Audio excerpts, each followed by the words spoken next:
और हमारे सिस्टम को कैपेबल होना कि जिसको जो रिक्वायरमेंट है, जिसकी जो नीड है, are we really really capable of serving the same expectation by our systems today. तो आज जो इंटरनल बिजनेस प्रोसेसेस जो है, हमारी सिस्टम्स है, आज हम लोग टारगेट बहुत बार बना लेते हैं। मेरे साथ कुछ काम करते हैं लोग, तो मैं देखता हूँ 2x भी नहीं, 3x 5x। Last year turnover समझो 100 करोड़ है, तो इस बार बोलते हैं 300 करोड़ करते हैं। तो 300 करोड़ करने के लिए मेरा क्वेश्चन ये होता है कि भाई बिजनेस के ड्राइवर्स क्या है? आपका बिजनेस किस चीज से चलता है? आपका बिजनेस मार्केटिंग से चलता है, आपका मास बिजनेस है या स्पेसिफिक प्रोडक्ट है, या क्या है? बेसिकली आपका बिजनेस मॉडल क्या है? और उस बिजनेस मॉडल में सबसे इंपॉर्टेंट जो पर्सपेक्टिव है वो क्या है? कोई भी बिजनेस मॉडल होगा, कस्टमर को डिलाइट करने के लिए we have to have the perfect processes in place, कि वो ऐसी प्रोसेसेस हो कि उसके टाइम की सेंस में, उसके जो कस्टमर को जो एक्सपीरियंस देना होता है, कस्टमर को जो क्वालिटी देनी होती है, कोई भी बिजनेस फंक्शन इस पर्टिकुलर बैलेंस स्कोर कार्ड के मैकेनिज्म के बाहर नहीं है। प्रोडक्शन हो, क्वालिटी हो, अकाउंट्स, फाइनेंस, सब कुछ इसके अंदर आता है। And processes are the objective right from the starting of the planning. और चौथा होता है कि पीपल। हम लोग बोलते हैं कि किसी EY को या डेलोइट को बुला के अच्छी सारी प्रोसेस डॉक्यूमेंट करवा ली, मतलब लिटरली लिखवा लिया कि क्या प्रोसेस करेंगे, किसके बाद क्या स्टेप करेंगे, फ्लो चार्ट बनवा लिए, सब कुछ करवा लिए, चलाएगा कौन? Those have to be driven by the people that we have। चाहे वो कोई स्टैंडर्ड प्रोफेशनल होंगे, चाहे कोई बिगिनर होंगे, चाहे कोई 10 साल से अपने साथ है, 10वीं पास है लेकिन आज शायद अकाउंट्स का फाइनेंस मैनेजर है, जो भी है, but we have to ensure कि मैंने जो प्रोसेसेस की है उसको समझे और उसी सेंस में उसको सिस्टमेटिकली फॉलो करे। वो नहीं कर पाते हैं, देन पांचवा प्रोस्पेक्ट है लर्निंग। बंदा अगर कैपेबल नहीं है, उसका एनालिसिस। आज जब हम लोग बात करते हैं प्लानिंग की, तो यहाँ पे एक बार फिर से रिकेप कर देता हूँ, क्योंकि मैं RGP के साथ एक लाइफ टाइम के लिए जुड़ा हुआ हूँ। तो ये सब मेंबर्स की साहब ने मुझे इनडायरेक्टली रिस्पॉन्सिबिलिटी दी है कि कहीं कोई हमारे साथ लंबा काम करता है या नहीं करता है, but what are the things that generally a businessman should be doing, we should keep on sharing. मैंने पहले सेशन में पूछा था कि बजटिंग कितनी जगह पे होता है। There were very very few names और hands which were raised. Then planning भी हार्डली कई जगह पे नहीं होता। देन फाइनेंशियल एनालिसिस की बात करें तो 2 या 3 लोग सिर्फ बैलेंस शीट लेके बैठते हैं, कैसा करता है, क्या करते हैं, उसमें भी नहीं जाते। तो बैलेंस स्कोर कार्ड में ये सारी जो लिमिटेशन है सबको हमको ओवरकम करना पड़ेगा। हमारे पास बढ़िया से बढ़िया प्लानिंग। आज डे 1 को जब कोर कमेटी अगर बैठती है, अगर एक सही में पूरा ऑर्गेनाइजेशन है, एक बंदे से चलने वाला ऑर्गेनाइजेशन ना हो और 2 या 4 या 5 ड्राइवर्स हो बिजनेस के, तो सबसे पहले इवन बिफोर द 31 मार्च एक चार्ट बनता है या बनना चाहिए कि ये जो 5 पर्सपेक्टिव है, इसमें पास्ट में क्या प्लान किया था, क्या रिजल्ट मिला, करंट में क्या क्या चेंजेस हमको करना चाहिए, और इसी 5 पर्सपेक्टिव के को अच्छा वाला समय देके कि फ्यूचर में आज जब कंप्यूटर इंट्रोड्यूस हो गया उसके बाद भी 5-5 साल तक, या तो कहीं तो आज भी मैन्युअल अकाउंटिंग चलता ही है, बट देन अकाउंटिंग मैन्युअल है तो किसी को पूछने की जरूरत नहीं है कि उस ऑर्गेनाइजेशन का लेवल क्या होगा, कंपटीशन की सेंस में वो ऑर्गेनाइजेशन कहाँ खड़ा होगा। तो अपने को अगर एक स्टेप ऊपर लेके जाना है तो हमको एक बेस क्रिएट करना है। ये कंसेप्ट जो है, जो पर्टिकुलरली डेवलप कंट्री में ऑटोमेटिकली चलता है, सारा प्लानिंग भी सिस्टम में, सॉफ्टवेयर में होता है, ये सारे पर्सपेक्टिव में, बट यहाँ पे शेयर करके at least I would like to give you one framework कि जहाँ पे फाइनेंशियल पर्सपेक्टिव में आज हम लोग बात करते हैं, किसी को भी टारगेट पूछते हैं डबल करना है, डबल करना है, is that the only target, या तो वो टारगेट होना चाहिए क्या? हम RGP में, मतलब राकेश सर हमेशा सिखाते हैं, as a student of Rakesh sir I always endorse this methodology कि टारगेट हमेशा इनपुट पे होना चाहिए, आउटपुट तभी आएगा जो इनपुट पे होगा। आउटपुट पे टारगेट रख के आउटपुट नहीं आने से एक ही चीज होती है, दैट इज फ्रस्ट्रेशन। 25 का टारगेट लिया था और कहीं 5, 5.5, 10 में अटक गए, मतलब जो भी लास्ट टाइम किया होगा उससे 2-5% प्लस। तो ऐसे टारगेट का क्या मतलब है? तो balance score card is providing us one such framework कि जहाँ पे टारगेट को भी ये 5 प्रोस्पेक्टिव में देखा जाता है कि फाइनेंशियल में टॉप लाइन क्या चाहिए, बॉटम लाइन क्या चाहिए, कॉस्ट कटिंग कितना चाहिए, एफिशिएंसी कितनी चाहिए रिसोर्स यूटिलाइजेशन में, रिटर्न ऑन कैपिटल एम्प्लॉयड मेरा लास्ट टाइम 12% था तो इस बार 15%, मतलब एक कॉम्प्रिहेंसिव फ्रेमवर्क जो बनाते हैं कि जिसमें सारे पैरामीटर्स को एक बार प्लान करेंगे। इस पैरामीटर्स को ध्यान में रख के एवरी ईयर हम तो बोलते हैं कि every day we as a owner we should be doing the analysis कि मेरा लश्कर क्या कर रहा है, क्या लग रहा है, कितना कहाँ जीत रहा है, कहाँ is losing on my behalf, because we as a owner are not everywhere but our representatives are everywhere doing everything for us. तो सारी चीजों को मतलब एनकैप्सुलेट करके कस्टमर के पर्सपेक्टिव में आज फाइनेंशियल गोल बना लिए, लेकिन ये गोल अचीव करने के लिए मुझे कस्टमर के डेटाबेस पे क्या काम करना है। आज 5 कस्टमर है तो can we really have the strategy कि इस 5 कस्टमर को लास्ट टाइम 1-1 लाख रुपए का माल बेचा था और 5 लाख का टर्नओवर हुआ था। खाली कस्टमर का अच्छा रिलेशनशिप, स्ट्रेटेजिकली अच्छे रिलेशनशिप करके कहीं 1 लाख का 1.25 लाख, 2 कस्टमर में 1 लाख का 1.5 lakh, can we do that. आज प्लानिंग लेवल पे अगर ये चीज हम लोग करते हैं तो शायद हम इस एक्टिविटीज को मैप करते। हम लोग ऐसा सोचते हैं कि चलो भाई 250 करोड़ का टर्नओवर और 500 करोड़ करना है तो गुजरात तो पूरा कवर कर लिया, उसमें ज्यादा कुछ तो हो नहीं सकता, let us go to the next territory. ये सारा चीज होते होते होता है तो सालों लग जाते हैं। If we just keep on doing as the things come, तो जितना टाइम लगता है उससे 25% टाइम में अगर ये चीजें भी अगर प्लानिंग की सेंस में हो कि भाई आज मुझे कस्टमर का बेस बढ़ाना है या कस्टमर से पर्टिकुलरली पर कस्टमर सेल बढ़ाना है, या तो दूसरा ऐसे सोचे कि भाई मेरे एम्प्लॉइज है आज की तारीख में तो पर एम्प्लॉय मेरा पर एम्प्लॉय सेल कितना है। कभी हमने सोचा है? ऐसे ऑर्गेनाइजेशन आप लोगों ने भी देखे होंगे 150, 200 लोग काम करते हैं, 150, 200 लोग काम करते हैं और पर मैन प्रोडक्टिविटी या पर मैन सेल्स निकालेंगे तो मतलब वो आंकड़ा कभी भी इंस्पायरिंग नहीं होगा। तो यहाँ पे जहाँ पे ऑलरेडी रिसोर्सेज है उसको अगर एफिशिएंट करना है तो ये इंडिकेशन हमको कहाँ से मिलेगा? वो यहाँ से मिलेगा। जैसा मैंने बोला था कि जर्मनी के फाइनेंशियल स्टेटमेंट्स आप आज यहाँ देखोगे ना तो ये सारी चीजें पहले पेज पे होती है, P&L के पहले पेज पे ये रेशियो लिखे होते हैं।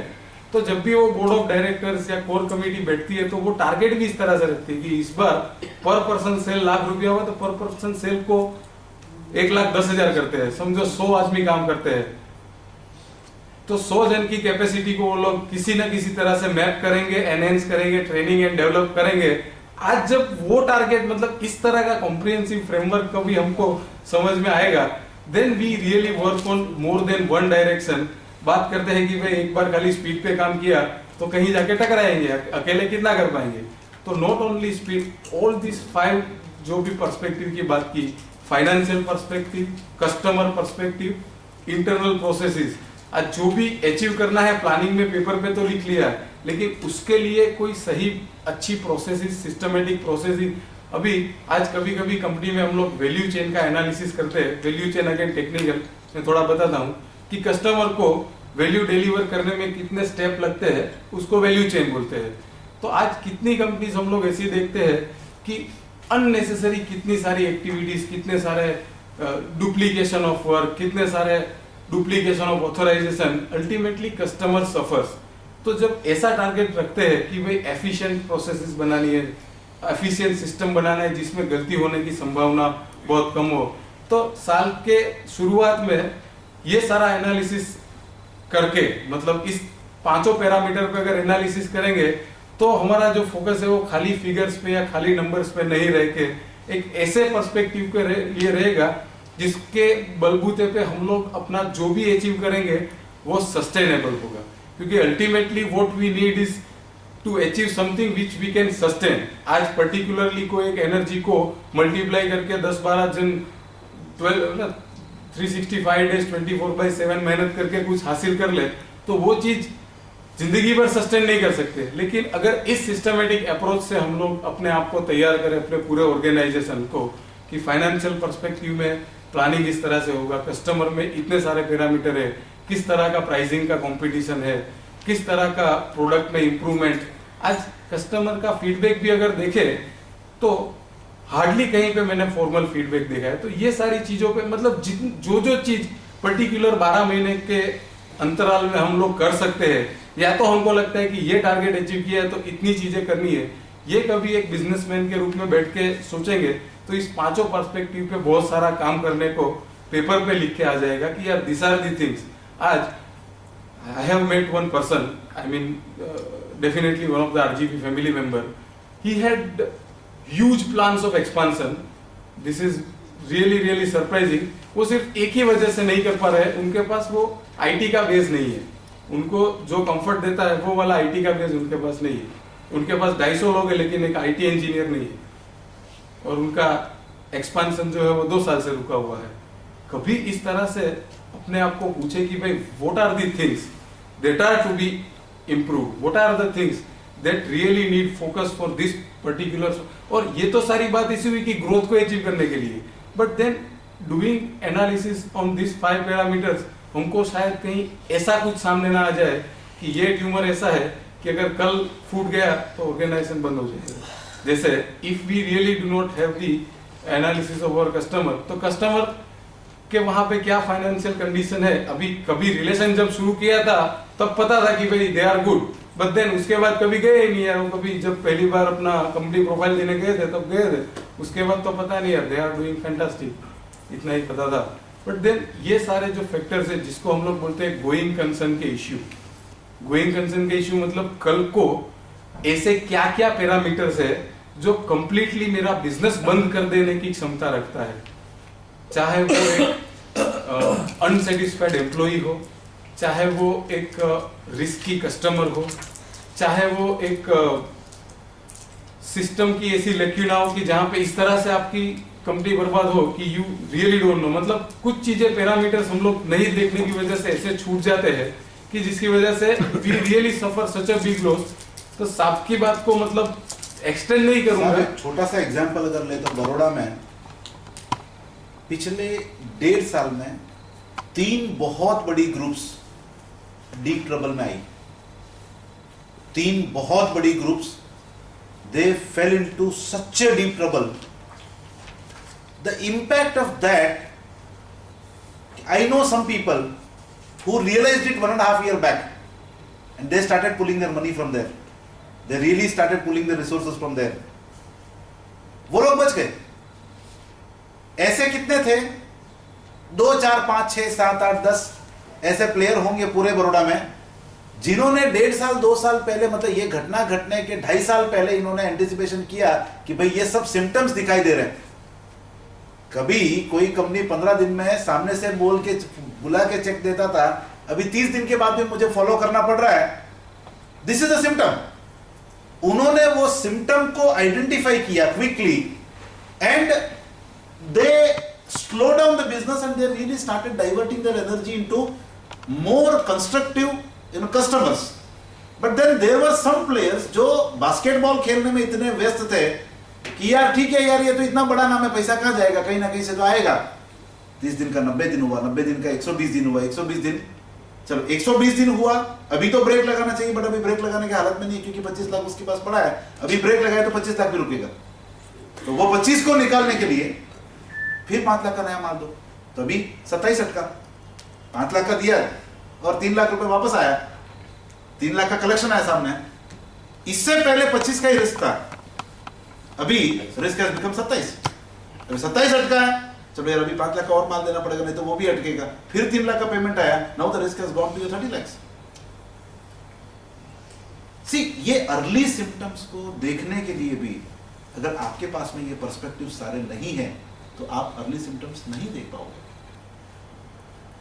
और ये हकीकत में हुआ कि आज की तारीख में कम से कम 50-60 ऐसी इंडस्ट्रीज को मैं जानता हूं जो यहां पर पानी आके अटका हुआ, अभी कब डूबने वाले हैं रियल में पता नहीं है, because all their money stuck in those 5-6 players who are already either deep in the water और जो ऑलरेडी मतलब डूबने के कगार पे है, जो बड़े प्लेयर, उनके अंदर सारा पैसा उधर उधर पड़ा है। ना माल हमारे पास है ना पैसा हमारे पास है, and they are in deep trouble. Most other people sitting here, जिनको मैं जानता हूं, just to give you the whole premise of the whole story, what he is talking about, मैं ऐसा देखता हूं कि there is a lot of dependency on either one customer और स्मॉल ग्रुप ऑफ कस्टमर्स, या ऐसा कोई चीज मतलब लाइक वो होता है। और कहीं ना कहीं पे अच्छा, कितने लोग ऐसा मेजर करते हो कि every month how many new customer we have added, या गोल सेट करते हो कि इस महीने में मुझे इतने नए कस्टमर्स ऐड करने हैं? ऐसे गोल सेट, एक हाथ उठ रहा है खाली। गोल सेट करते हैं इस महीने में इतने नए कस्टमर मुझे ऐड करने हैं। ऐसे कितने लोगों ने गोल सेट किया कि इस महीने में मुझे इतने नॉन प्रोडक्टिव कस्टमर को निकालना है? तब देख लो, रेशियो देख लो इधर ही। एंड हमको रियली लगता है कि वी आर रियली अभी अगर आप दुनिया के पर्सपेक्टिव में अपने आप को रख के देखो कि हम कहां हैं, तो हमको भीतर से एक आग लगेगी कि भैया हमको बहुत सारी चीजें करनी है, हमको पता ही नहीं है कि करना क्या है। Employ learning for example, one of the perspective, employ is one of the perspective, employ learning is one of the perspective. कितने लोग कॉन्शियसली, कितनी कंपनीज कॉन्शियसली एम्प्लॉय लर्निंग के ऊपर गोल सेट करती है? ये गोल सेट करने के लिए जरूरत खाली इतनी है कि पहले पता तो चले कि लश्कर किस तरह से लड़ रहा है। वही नहीं देख पाएंगे तो किसको क्या जरूरत है। हम लोग खाली सस्टेन किए जा रहे हैं सबको भी, जो भी हमारे साथ जुड़ा हुआ है, तो that is really not the way we can scale. तो आज हमको समझ में आए कि हर ऐसे एरिया कि जिसके ऊपर काम करने की जरूरत है, तो ये खाली एक लिस्ट है जिसका बेस वेस्टर्न स्कॉलर्स ने लिया था कि भाई क्यों कुछ नया चाहिए। दिस आई जस्ट थॉट कि I share with you. Competition बढ़ रहा है, आगे कौन है जो जिसकी नजर सबसे ज्यादा दूर जाती है? Only those people are ahead. अभी आज हम बोलेंगे कि यार हमको फाइनेंस का पता ही नहीं था और इसने फ्रॉड कर दिया, हमको फाइनेंस का पता ही नहीं था, आज कंपनी की ये दुर्दशा हो गई, तो किसने रोका है यार? पेपर तो हमारे पास ही है ना। आज एक ही इंडस्ट्री में दो प्लेयर है, एक के पास जाओगे तो एमबीए फाइनेंस या चार्टर्ड अकाउंटेंट भी एक बार जाके बोलेगा ना, then he will have the figures and logical argument कि भाई आप ऐसा कैसे बोल रहे हो। तो उसको क्या, ही also had the same background, technical engineer बन के इंडस्ट्री डाल दिया था। हमको कोई रोकता नहीं है, कंपटीशन में रहना है, हमको पता है कि हमको क्या कैपेबिलिटी को बिल्ड करना है। कंपटीशन बढ़ने के साथ साथ इंफॉर्मेशन टेक्नोलॉजी भी ऐसी बढ़ी कि आप ऐसी कोई इंफॉर्मेशन नहीं है, मतलब इंफॉर्मेशन का छोटे से छोटा तिनका भी आप चाहो तो on the tip of the finger आपके सामने आ सकता है। जरूरत है कि आपको पता होना चाहिए कि ये इंफॉर्मेशन मुझे बाद में जरूरत पड़ेगी और इसको लेने के लिए मुझे इस पर्टिकुलर आदमी को लगाना चाहिए और इस सिस्टम में उसको डालना चाहिए। पर ये करने के लिए हमको कोई रोकता नहीं है, but unfortunately we are not focused. We don't know कि आज की तारीख में ये लॉस हमको कल को उठ के कंपटीशन से बाहर भी फेंक सकता है या फेंक देगा। Then I am saying that. Can I add something there? Yes, I'm sorry. And Yes. when there is a legal consequences, you alone is responsible. हाँ, आपके चार्टर्ड अकाउंटेंट ने भी एक कागज पे भी आपने साइन किया है कि जो मालिक ने हमको इंफॉर्मेशन दिया है वो हिसाब से हमने ये चेक किया है। in one of my previous company एक एक्सीडेंट हुआ था, जेन्युइन एक्सीडेंट, जहां पे कि एक वर्कर एक्सपायर हो गया। Our MD had to travel 2 times to the court. Nobody else can go on behalf of him. Board meeting था, नो कंसर्न, कुछ भी था, क्या फाइनेंशियल क्राइसिस, कुछ जो डेट वहां पे थी उस डेट पे that gentleman had to be there, जहां पे उनकी कोई गलती नहीं थी। गलती थी कितनी कि अगर कहीं पे वो प्रोसेस में ले क्यों ना रहा होगा, तो that is the base. Government किस बेस पे आपको डंडा मारती है कि भाई तुमने सबको काम पे लगाया है, तुम्हारा सब मशीनरी है, तुम्हारे अंडर में सारी चीजें, why you have not ensured the proper security. Then that person had to literally travel living every emergency. तब कोई की इमरजेंसी काम नहीं आती, साहब के बात को खाली I am just putting in my own experience. And then whole world is there in the computer, it is about what I want. और हर एक चीज का रियल एविडेंस में, जैसा इनफैक्ट साहब ने बोला, रियल में हमारी ऑडिटेड बैलेंस शीट जब वो ऑडिट करता है तो वो पेपर चार्टर्ड अकाउंटेंट साइन कराता है कि this is to the based on the information provided by the customer. तो अगर वहां पे कुछ है तो सीए की रेस्पॉन्सिबिलिटी कंप्लीटली सीजर्स responsibility fall on you only. और हर एक गवर्नमेंट कागज में वो लिख के देते हैं आपको permission, as per this rule, as per this rule, as per this rules, आपने सब कुछ किया है, अपने को वो रूल भी मालूम नहीं है और वो कभी हम पढ़ भी नहीं सकते हैं, लेकिन at least we should understand what is related to that. हर एक चीज का दूसरा final evidence is your balance sheet and P&L account. आपने बोनस कितना दिया, ये कितना दिया, ये कितना दिया, और वो उसको लिंक होना चाहिए, नहीं तो कोर्ट ऑफ लॉज में आप उसको साबित नहीं कर पाएंगे। तो उतना तो देखना पड़ता है कि ये सही हो रहा है कि नहीं। एक छोटा सा फ्रेमवर्क था कि किस चीज को अचीव करने के लिए हमको ये पर्टिकुलर प्रोस्पेक्टिव चाहिए। जैसे कि जितने भी स्टेक होल्डर्स बिजनेस के साथ आज की तारीख में जुड़े हुए हैं, सबको सेटिस्फाई करना है। We really need to have the specific most efficient business processes. हमको सस्टेन करना है। साहब ने बोला, साहब हमेशा से बोलते रहते हैं, we have to continuously change and continuously improve. Technology बदल रहा है वो तो एक बात है, कस्टमर की नीड बदल रही हो तो दूसरी बात है। तो एवरीथिंग इज मूविंग। अभी उस प्रवाह में अगर हम लोग नहीं जाएंगे, हाउ मेनी पीपल नो कि लास्ट हमारा जो फाइनेंशियल रिपोर्टिंग फ्रेमवर्क, जिसको हम लोग बैलेंस शीट P&L बोलते हैं, लास्ट कभी चेंज हुआ? मतलब लेटेस्ट कब चेंज एक बार हुआ है, वेरी रिसेंट में? कब हुआ है ये फॉर्मेट? वो फॉर्मेट का एक और मिनट लेके बताऊंगा कब हुआ है ये चेंज। शेड्यूल 6 वो कब चेंज हुआ है? I just want to know. एक जन को अगर पता होगा, I will be proud. From this financial year, उससे थोड़ा सा पहले 2011 एंड 12 की बैलेंस शीट जो है वो नए फॉर्मेट में बनानी थी। और फॉर्मेट में कोई दूसरी दिक्कत नहीं है, बट फॉर्मेट में ये है कि फॉर्मेट को इंटरनेशनल स्टैंडर्ड के साथ मैच करके चेंज किया है। ये फॉर्मेट आने वाला था 2006 में, लेकिन इतना रेजिस्टेंस हुआ कि आज जो हम लोग शेयर नहीं करना चाहते हैं, अगर मेरे पास वो ऑप्शन है तो मुझे नहीं करना है, लेकिन वो सारे ऑप्शन छीन लिए हैं। इस फॉर्मेट को अगर कोशिश करके अपनी एटलीस्ट पिछली बैलेंस शीट को देखना कि कुछ नया दिखता है, उसमें नाम ऐसा दिखना चाहिए, statement of profit and loss account. इसका पहले नाम हुआ करता था प्रॉफिट एंड लॉस स्टेटमेंट, अभी इसका नाम हुआ है statement of profit and loss. नाम खाली देख के आपको पता चलेगा कि ये नया है कि नहीं, और उस नए में क्या क्या नया है, बिजनेस कैसा कर रहा है, अच्छा कर रहा है, बुरा कर रहा है, एफिशिएंट है, इनएफिशिएंट है, सब कुछ उसमें पहले पेज पे, पहले 2 पेज पे बैलेंस शीट और P&L पे समझ में आ सकता है। इतना उसको क्लियर बनाए। इसीलिए मेरा कहना है कि change and improve, this is technical part. Then customer की क्या नीड बदल रही है, मार्केट में क्या नया आ रहा है, टेक्नोलॉजी क्या नहीं आ रही। If we really don't know, how we will know where to improve, then how to appear to customer. Knowing customer is the first thing, then we will get to know कि उसको, क्योंकि मेरा vision achieve करने के लिए एक ही possibility है, वो कौन है? That is my customer. मेरा सपना, साहब बोलते हैं कि दुनिया में V2E में sir had given the question कि दुनिया में सबसे बड़ा एम्प्लॉयर कौन है। In my batch sir has asked, और मुझे ऐसा लगता था कि इंडियन रेलवे है, शायद ऐसा है, but then I really change my thinking. साहब ने बोला दुनिया में सबसे बड़ा एम्प्लॉयर है कस्टमर। तो कस्टमर आपको जब तक रखता है तब तक आप हो।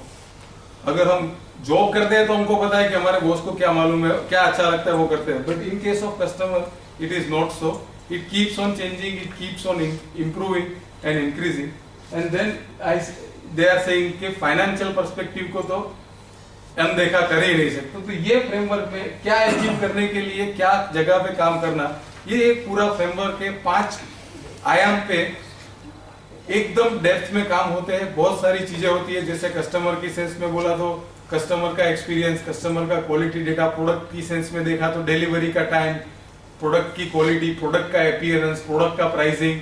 अगर एम्प्लॉय की कैपेबिलिटी में देखे तो जैसा मैंने बोला, I have also asked many of my chartered accountant friends कि यार क्या कंफर्ट लेवल है।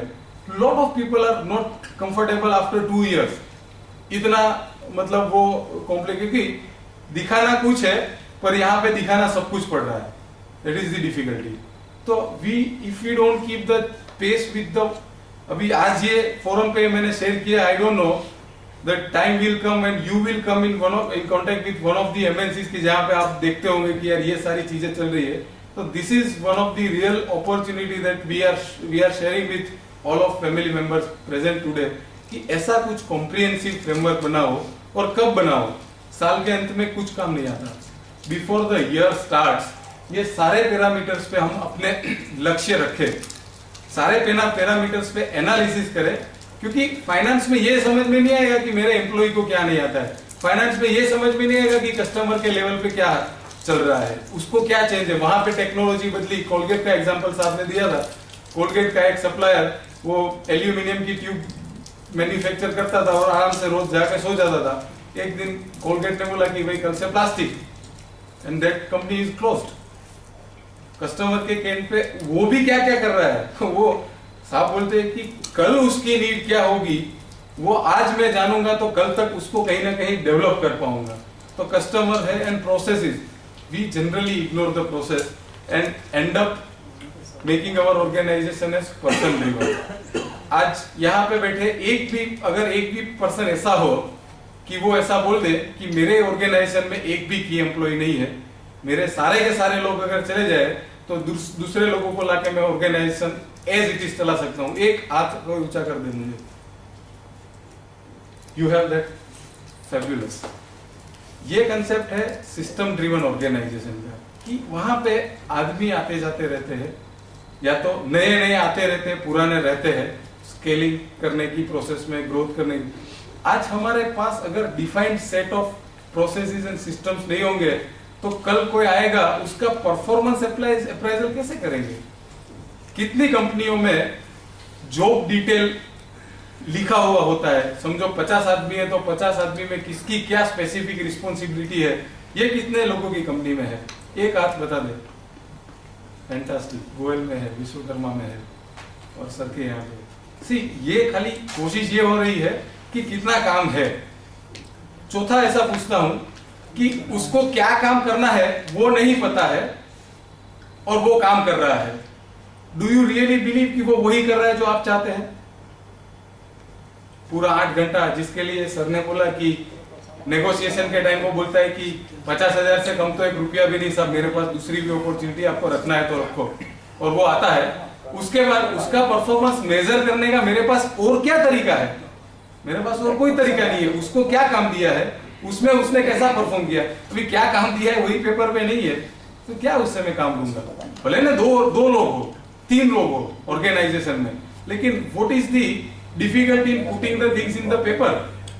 क्योंकि everybody is responsible either for growing upwards और for really taking the company down. एक की एम्प्लॉय होता है अगर किसी कंपनी में 1 या 2, तो मान लो कंपनी आपकी नहीं है, कंपनी उसकी है। वो बंदा जो चाहेगा वो ही करेगा, डिसिप्लिन का कोई एनवायरनमेंट नहीं होगा, ना कोई परफॉर्मेंस अप्राइजल उसको लागू होगा, ना कुछ होगा। अगर ये सिचुएशन है कि यही बंदा कर सकता है, बाकी कोई नहीं कर सकता, तो सिस्टम की ये इंपॉर्टेंस है कि एक बंदा आपके मालिक होने के बावजूद कंपनी का रियल मालिक जो है वो 1 या वो 2 बंदे बन जाते हैं। Never ever allow that to happen. पूरी सिस्टम ऐसी रखो कि कंपनी में क्या चल रहा है वो एज ए ओनर मुझे तो एटलीस्ट उसका एक जो क्लियर व्यू मिलना ही चाहिए, और मेरी कंपनी में क्या क्या हो रहा है और क्या क्या होना चाहिए, that I decide and not anybody else.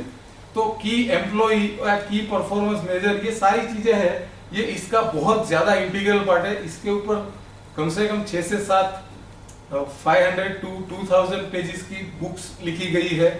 मैं कोशिश ये करता हूँ कि यहाँ के फोरम को वो एकदम मतलब वो इजी लैंग्वेज में और सीधी सीधी कनेक्टिविटी के साथ इसको बात मतलब समझाई जाए।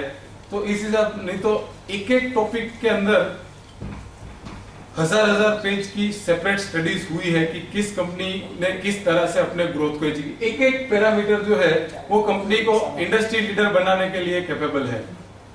But do we really know? और कभी इस तरह से कॉम्प्रिहेंसिवली प्लानिंग या प्रोजेक्टिंग हम लोग करते हैं क्या?